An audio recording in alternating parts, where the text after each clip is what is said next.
আমাদের তৃতীয় সন্তান মায়ের মুখে চলেছে, তার ছোট্ট ছোট পায়ে চলতে চলতে তিনি পৌঁছে যাচ্ছে সেই চাঁদের শিখরে। সেই গয়ারাম, সেই গয়ারাম চলুন আমাদের তৃতীয় ছেলে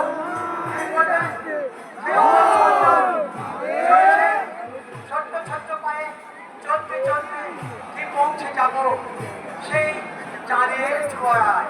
তিনি তার চাঁদের চূড়ায় পৌঁছে গেছে, তিনি তার স্ত্রী লোককে পৌঁছে গেছে। সেই গয়ারাম চলুন তিনি মাকে ডাকছে, মায়ের মনোবাক্যে, তাই আমরাও মাকে ডাকি, মায়ের কাছে কামনা করি, এক গায়ে মনোবাক্যে মায়ের কাছে প্রার্থনা করি, মাগো তোমার দুটি সন্তানকে তুমি যেভাবে তোমার পক্ষে টেনে নিয়েছ মা, তোমার এই তৃতীয় সন্তানটিকে তুমি হস্ত বাড়িয়ে দিয়ে তোমার পক্ষে টেনে নাও মা। এই খেলা দেখার জন্যই তো আমরা ছুটে আসি, এই লীলা দেখার জন্যই তো আমরা ছুটে আসি।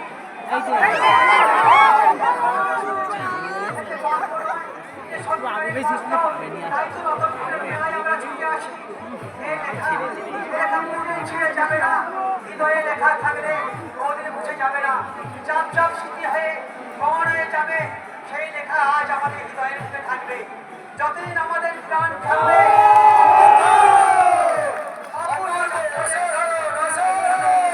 তার মা তার অবশ সন্তানকে টেনে নিলেন, তার দুটি পক্ষ বাড়িয়ে দিয়ে এই দুটো মাধ্যম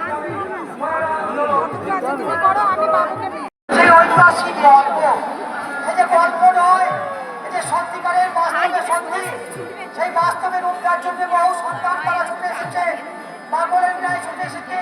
অনেকে অসুস্থভাবে পড়েছে, তবু তারা তাদের সুস্থ হয়ে তাদের মনের জীবনে মনের আনন্দে তারা এসেছে এখানে। সেই গৌতম হয়ে ছোট্ট ছোট্ট পায়ে চলতে চলতে তিনি পৌঁছে গেছেন সেই চাঁদের পাহাড়ে।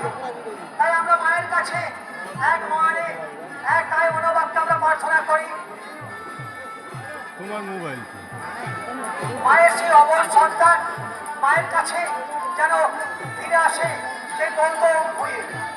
মা সেই জন্যই তো আমরা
একটু আগে এক নয়নার দৃশ্য আমরা দেখলাম, মা তার পক্ষে তার অবশ সন্তানকে কিভাবে টেনে নিল,